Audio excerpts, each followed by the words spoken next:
Good morning. Here we are again at the power dam. Let the chickens out this morning. We're just doing some quick look. It's Friday, so we'll do a little bit more paperwork on Fridays. But other than that, that's pretty much. We do the paperwork. We do the checkups. One egg down there. I don't know if you can see it in there, but there's one egg down there. They've been laying down under there. I don't know why. I haven't figured that one out yet, but I guess they like it. It's a little darker spot. Taking a look at the river this morning. Everything you can see we're way down. You can see the bedrock that the foundation is built on. The bump out there was put in probably 10, 12 years ago to shore up the foundation on this edge. It takes a pretty good beating in the winter with the water and the ice coming down the river. Looks pretty calm and placid this morning. The water's just not. I mean, it has dropped quickly from where it was. If you recall, that tree right there, where that dead branch was, there was water over these rocks right here, over that branch, just about a week ago. So that's how fast the river changes here.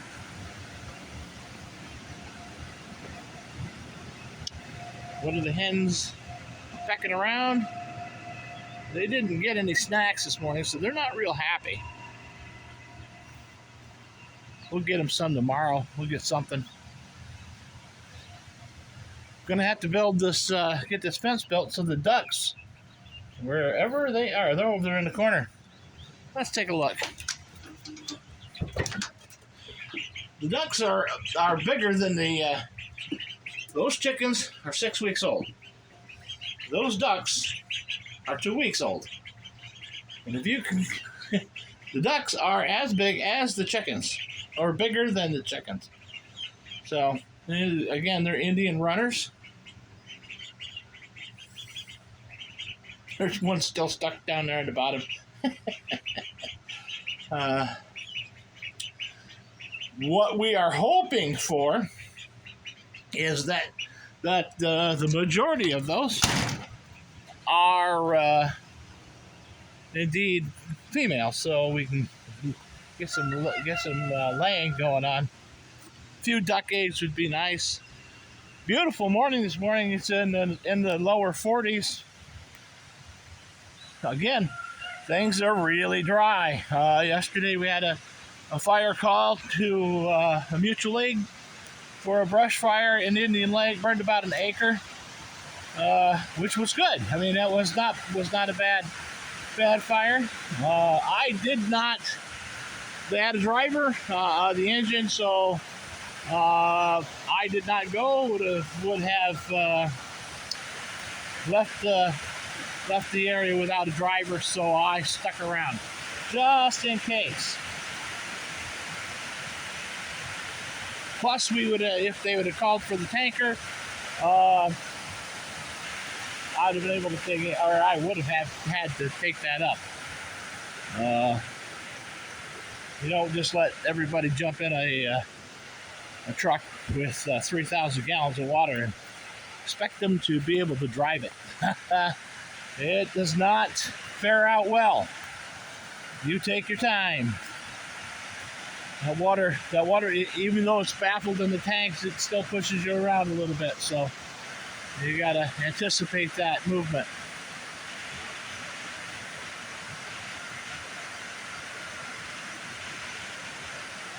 Yesterday was a we did get quite a bit accomplished yesterday.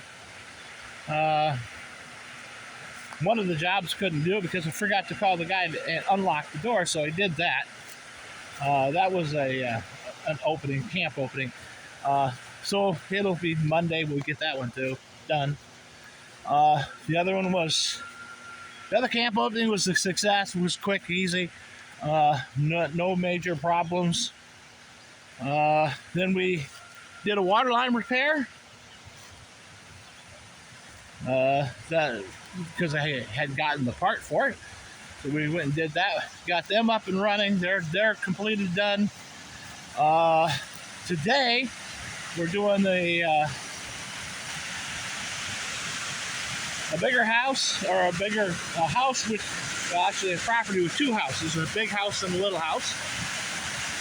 We'll get them up and running, and then we're going to go back and work on the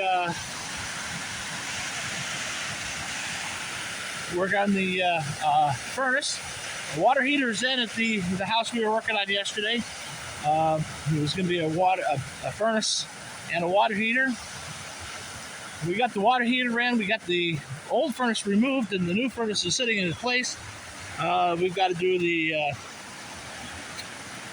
gas conversion on it yet, and a little bit more odds and ends. We got to build the transition to the plenum. One thing that I kind of messed up on, the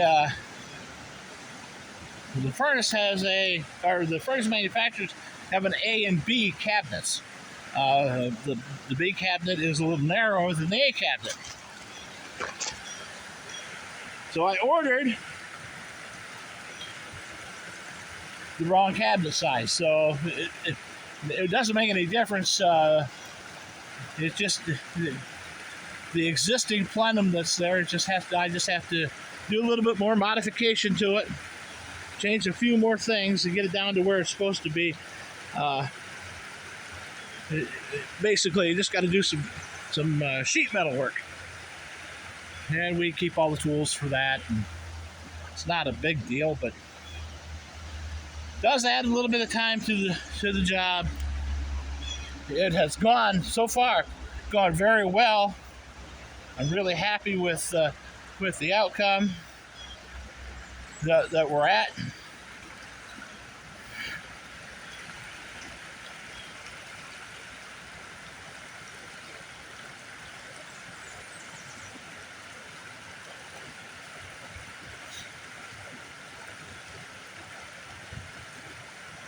All this was underwater just a few days ago.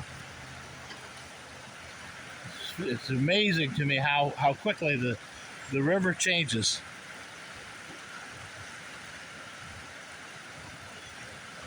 I come up here because they saw this birch log and wanted to double check, see what it was. Birch trees die 5 feet at a time.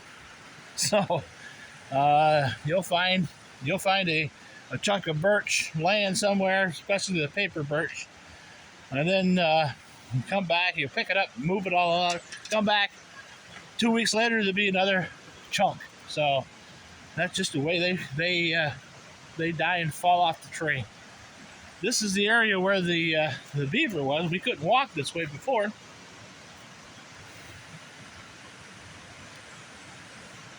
He was up on that rock over there, over there.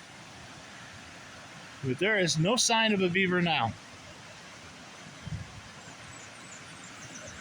This is where the water runs down and falls into this pocket here, and then comes back. You can see how many years it's been doing that, running over that rock. This is a really deep spot right in here. That narrow spot is about 4 foot deep right through there.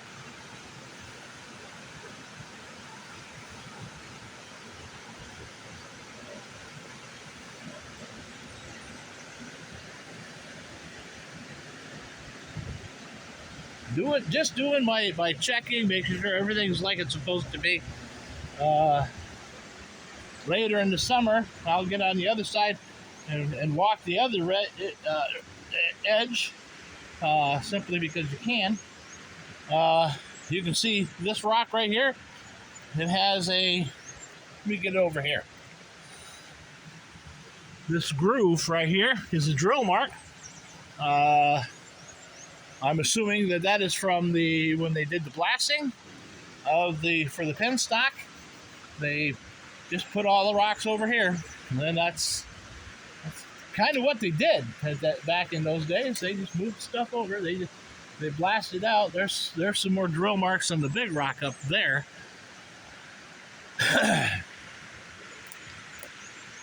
But they would blast it. They'd push it over the edge. I don't think you dare do that today, but that's what they did. And that could have been there's another a hole mark. That blasting could have taken place in the early '80s, or it could have taken place in the 1920s. I'm not sure. But I would probably venture to guess that is not 100 years old.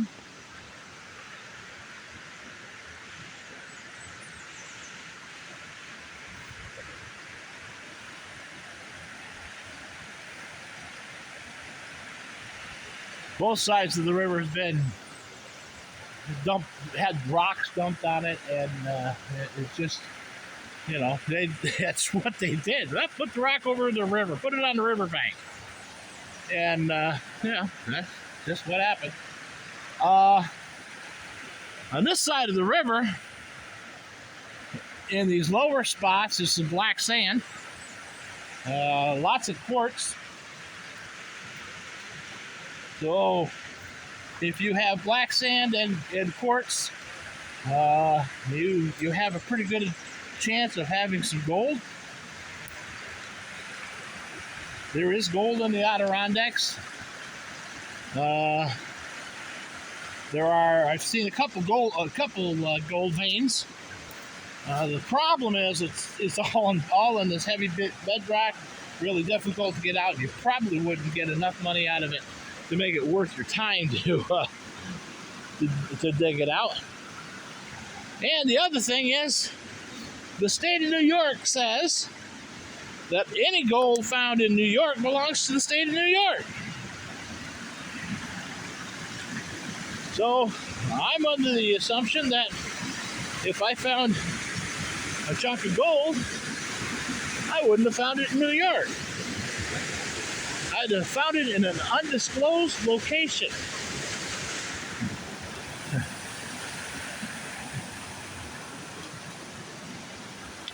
But I certainly wouldn't tell anybody.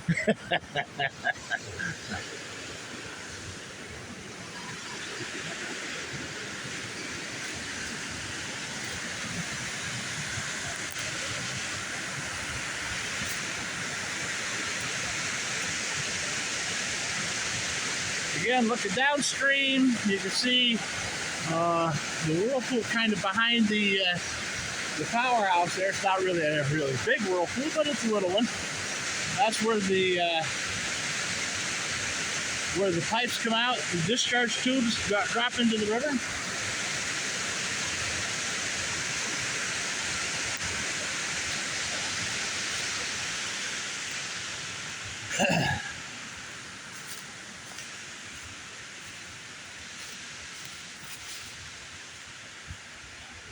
So we're just checking on stuff and doing our normal routines. Today we're going to go back and work on that furnace. So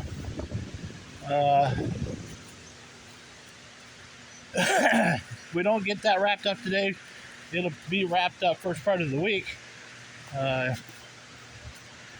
which will be good. Then I can start on the next furnace job. I got one more furnace. It is a complete furnace install. It'll probably take me it'll take me a few more days.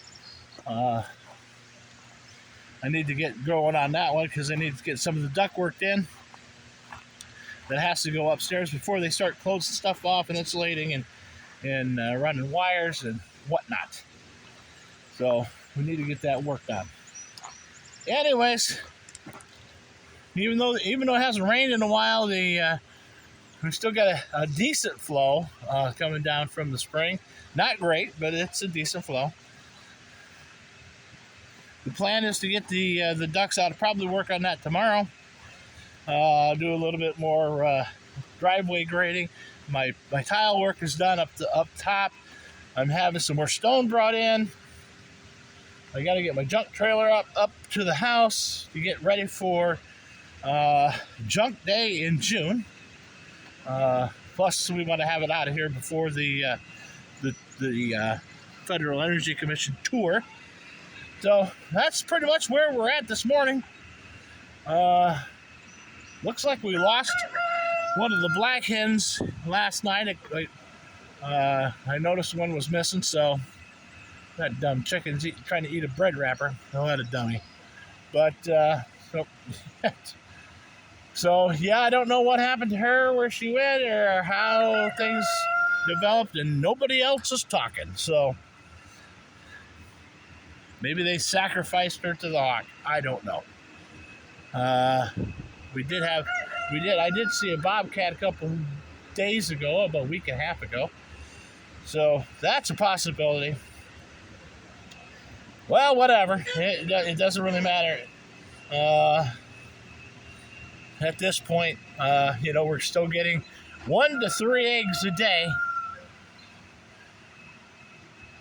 And that's about it. Tell the other hens start laying, and then they'll pick up. Don't look like I'm going to sell many chicken eggs this year, but it'll be all right. Whatever works out, it works out. That's just the way I'm going to look at it from now on. All right, well, as always, you guys have a great day. And, take care of yourselves. Take care of everybody around you. It's a beautiful day out here. I'll talk to you later.